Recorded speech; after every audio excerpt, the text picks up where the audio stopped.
सभी के लिए हिंदी की एक कहानी प्रस्तुत करने वाली।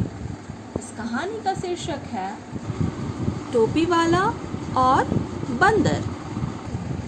बहुत समय पहले एक श्यामा रहता था एक गांव में।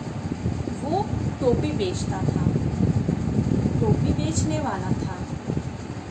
श्यामा बहुत जगह, बहुत अलग अलग गांव में अपनी टोपियों को बेचता था। उसकी रंग बिरंगी टोपियाँ बहुत प्रचलित थी। तो वो जिस जहाँ जाता था गांव में, जिस गांव में, तो वो एक जंगल होके गुजरता था। तो एक दिन जब श्यामा जा रहा था अपनी टोपियों की गठरी लेके कंधे पे टांग के, तो वो तेज धूप से थक गया, बहुत थक गया। तो एक पेड़ दिखा उसे, बहुत घना सा पेड़ था। पेड़ के नीचे वो सोचा कि मैं थोड़ा सा आराम करता।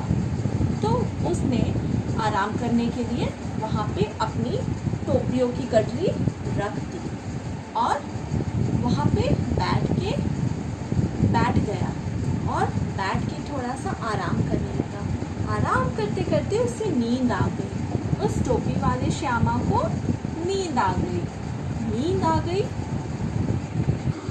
ये श्यामा यहाँ पे सो गया। तो उसे जब पता नहीं था कि इस पेड़ पर ढेर सारे बंदर रहते थे। यहाँ पे ढेर सारे बंदर रहते थे। वो श्यामा सोया हुआ था और उसकी गठरी से सारी टोपियाँ लेकर बंदर ने अपने सिर पे पहन लिया। बंदर ने उसे देखा और उसकी गठरी में से टोपी निकाली और सभी ने अपने सिर पे पहन लिया। अब जब बहुत देर हो गई और श्यामा की नींद खुली, तो श्यामा ने देखा, हाय, मेरी गठरी में एक भी टोपी नहीं थी। उसने सोचा, अब मैं क्या करूं? इधर देखा, उधर देखा। उसने कहा, हे भगवान। जैसे ही उसने ऊपर भगवान से गुहार लगाई कि मेरी सारी टोपियाँ कहाँ चली गई, मुझे कहीं नहीं मिली, तो उसे पेड़ पर बहुत सारे बंदर दिखे। और बंदर कैसे दिखे? टोपी लगाए बंदर दिखे।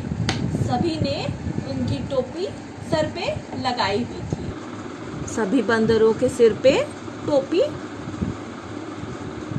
लगी हुई है। सभी ने टोपी, सभी ने बंदर टोपी पहन ली थी। तो अब श्यामा को बहुत गुस्सा आया। गुस्से में वो लाल हो गया। तो वो क्या करता? आखिर उसने अपनी टोपी को देखा ऐसे करके। उसके बाद उसने पत्थर उठाया और पेड़ पे बंदरों को मारने के लिए फेंका।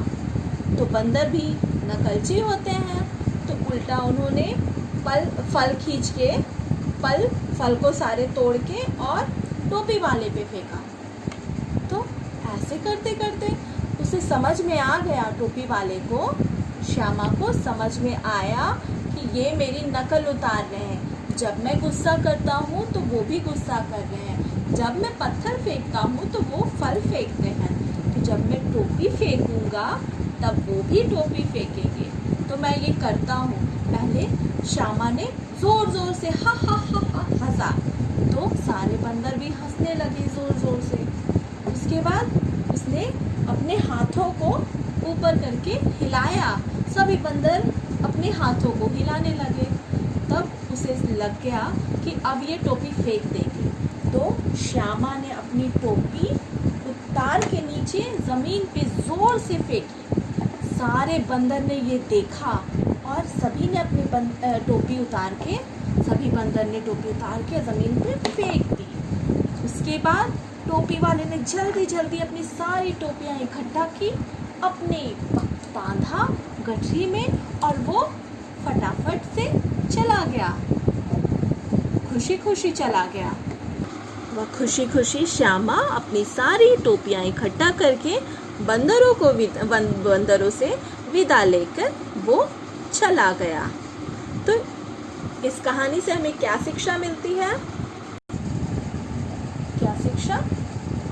सूझबूझ से हम सभी कठिनाइयों को पार कर सकते हैं। जैसे श्यामा ने अपनी सूझबूझ से अपनी सारी टोपियां पा ली, वैसे ही किसी कठिनाई में अगर हम पड़ जाए तो हमें धैर्य नहीं छोड़ना चाहिए और अपने सूझबूझ का इस्तेमाल करना चाहिए।